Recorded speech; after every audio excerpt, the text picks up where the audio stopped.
مباشرة أنتقل إلى التعريف بحياة شيخنا العلامة الشيخ محمد الطاهر أيد الجد حفظه الله تعالى.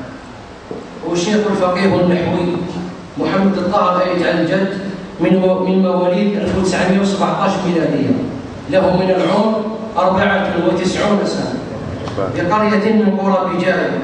حفظ القرآن هناك، حيث تلقى المبادئ الأولى للعلوم في زاوية أمال لمدة 5 سنوات على الشيخ سعيد اليدري رحمه الله تعالى. رحل إلى زاوية الشيخ الحمداوي بالعثمانية قرب قسنطينة، حيث أتم دراسته الشرعية هناك. بعد ذلك تصدر الشيخ للتعليم والإفتاء بزاوية قريته، فأحدث بها نهضة علمية إلى غاية 1956 للميلاد. وكان تلامذة الشيخ يلتحقون بجامع الزيتونة ويحصلون على المراتب الأولى هناك.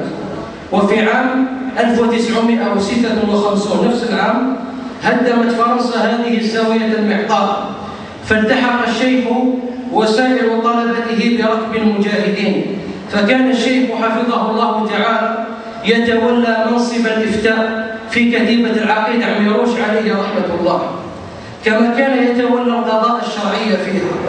سافر إلى تونس في عام 1957 بأمر من العقيد عميروش رحمه الله تعالى، ثم سافر إلى ليبيا، حيث عين عضوا في مكتب البعثة الجزائرية، وهو ما يعرف في الاصطلاح الحديث بالسفارة.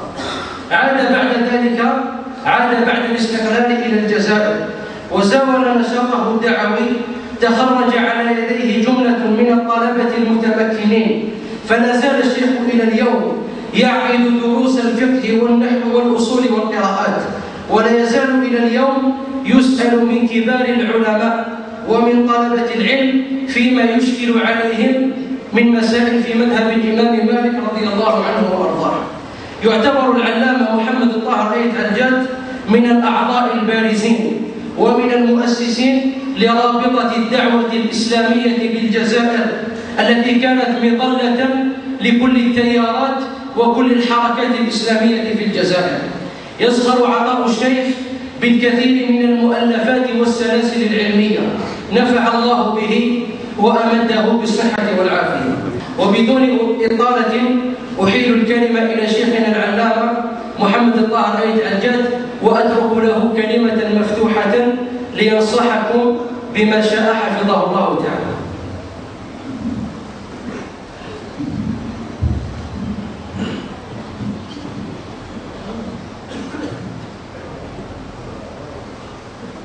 الحمد لله رب العالمين، وأشهد أن لا إله إلا الله وحده لا شريك له ولي الصالحين، وأشهد أن سيدنا ونبينا ومولانا محمدا عبده ورسوله سيد الأولين والآخرين وإمام الأنبياء والمرسلين والمبعوث رحمة وهداية وبشرى للعالمين.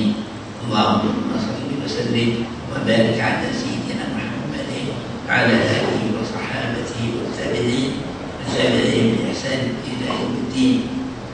ما بعد، أحييكم جميعا بتحية الإسلام، أقول السلام عليكم جميعا ورحمة الله تعالى وبركاته.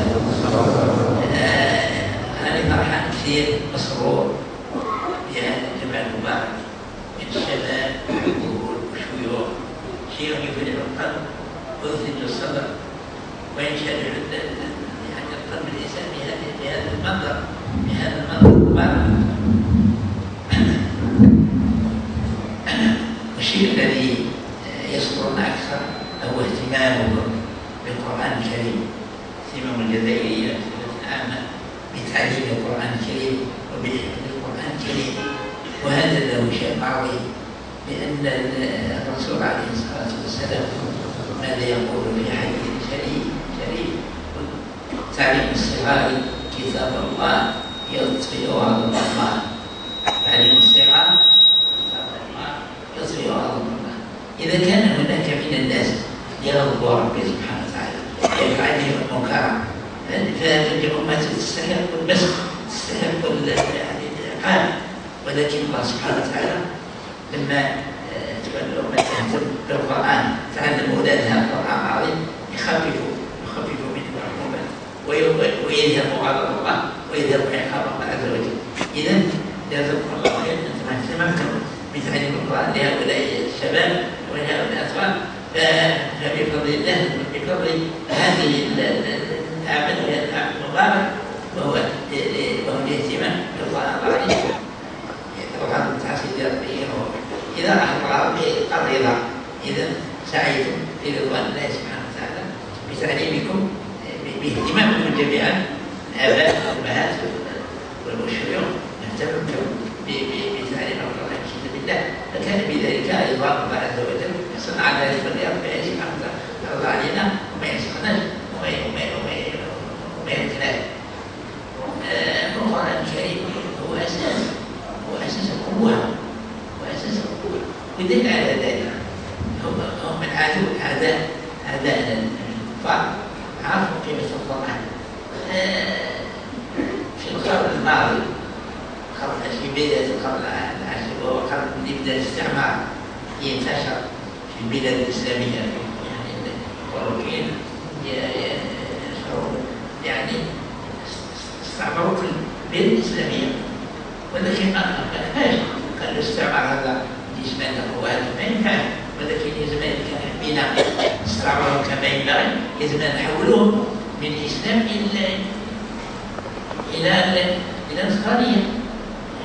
ما يكفيش هذا عن خطر اليوم نغلبهم وربما يغلبونا، ولكن يجب أن نعمل كل مجهود باش ننصروهم باش نكفروهم باش نخرجوهم من الإسلام. واش عملوا؟ نشروا قساوسة كل بلاد نشروا فيها قساوسة. الجزائر يعني في باكستان في الهند الآن ممكن نشروا فيه قساوسة باش ينصروا الناس، باش الناس كفار باش يخرجوا، ولكن ما نشروا قساوسة كثير ما نشروش. هذا كانوا يرجعون بلادهم واللي تولى كبار هذه الأمم الإيطاليين والإنجليز وفرنسا لما اجتمعوا هذه القساوسة اللي كانوا 15 في بلاد الإسلام اجتمعوا باش يشوفوا واش داروا واش عملوا هذا الشرع في البلاد الإسلامية، كيش ما كفروا الناس، كيش ما خرجوا الناس من دينهم باش يتحاسبوا. ما كانش ولا واحد ولا واحد يخرج من دينه أبدا. تعجبوا كيف هذه الجهود كل الأموال والرجال أنفق في هذا السبيل ما نفعش. قال واحد من القساوسة هز المصحف تاع القرآن، قال ما دام هذا هو مصحف القرآن، ما دام هذا للمسلمين ما تقدروش تخرجوا مع دينهم وما تقدروش وما تغلبوهمش وما تقدروش تحكموهم بأي ولا يخرجوا عليكم وربما يتفرقوا عليكم، لأن ربي يقول تلك الأيام نداولها بين الناس، اليوم واحد يكون خير وضريكم ضعيف، اليوم واحد يكون غني وضريكم فقير. قال هذا مذهب القرآن. إذا حبيتوا تنصروا حبيتوا تكفروا تدخلوا لهم الحاجات اللي ينهيوا يشغلوا على القرآن الكريم، لذلك تلقى لو دخلوا لنا الكرة دخلنا رضينا دخلنا الكثير من الاشياء باش يلهمونا عن كتاب ربنا، باش يحكمونا، باش ينصرونا، باش بالله يخرجونا بهذا الدين الاسلام الذي هو قوه، الذي هو نعمه. كما يقول ربنا تبارك وتعالى اليوم اكملت لكم دينكم واتممت عليكم نعمتي ورضيت لكم الاسلام دينا. الحمد لله أنا نشوف في بلادنا الجزائر وضع كبير في تعليم القرآن للأطفال والكبار والصغار والرجال والنساء والفتيات والناس كلهم يقرأوا القرآن، والفضل لله سبحانه وتعالى. ثم لكم ثم لهذا المبارك هذا جدودنا موالينا جدودكم لا يرحمون وآباؤكم حبوا يقرأوا القرآن، ولكن ما قاموا لأن الاستعمار سلط الفقر على الناس. العربية المليحة أعطاها الكل للمستعمرين، واللي الجزائريين اللي دفعوا الجبال راح الجبال واللي راح للصحراء دول الصحابة فيها بها الإيمان اللي بدل فيها بها الحجارة ويضيقوا على الناس باش هذا يقتل هذا يأكل هذا باش هذا يضرب هذا باش يحبوا القرآن يدرسوا يحبوا يقرأوا باكين الجو. واحد بنت في الجامعة مليان بالأطفال اللي قرأوا، ولكن هذا المسكين يوصل لهم الآن 17 سنة يديه باباه يحتاج لإنه وحيد، يحتاج اللي يعاونه اللي يخرج وحده عائلة الخبيرة عائلة الكبير المسكين ينحي ولاده من الخيرات من قراءة القرآن يديه باش يخدم يعني بالزرع نتاعو ينجحوا يحبوا الله ماشي مليون، ولكن الحمد لله تبديتوا يحبوا القرآن وجدتوا فرصة وهذا بيخلق بلاد نظر المجاهدين اللي جاهدوا وخرجوا فرنسا فتحوها مغلوبة وأصبحت الأرض لينا هذه نعمة كبيرة، وأصبحنا نتصرف وأصبحنا نقرأ القرآن نقرأ العلم القرآن يرجعنا يخلينا كيف مثل هؤلاء العلماء اللي نسمع لهم يعني نعرفون بهذه التلاوة بهذه المباركة الطيبة لما نحمد ربي الذي يشفع حمد ربي على الاستقلال، حافظوا على الاستقلال، حافظوا على حرية البلد، حافظوا على الجزائر الحبيبة الذين حافظوا على حدودكم وضحوا عليها بدمائهم، حافظوا عليها لأننا وجدنا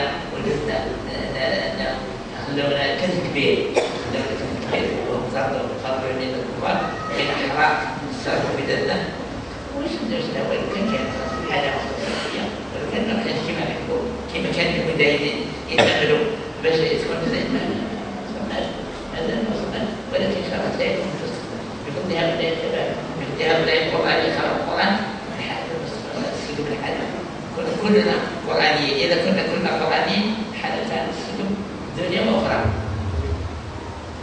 أن حاجة يعني الشيوخ فقدناه في المدة الأخيرة علماء الشيخ مصباح والشيخ العرباوي والشيخ سحنون والشيخ عبد القادر الرحمن الهلالي والشيخ محمد شارف والشيخ عبد الرحمن شيبان والشيخ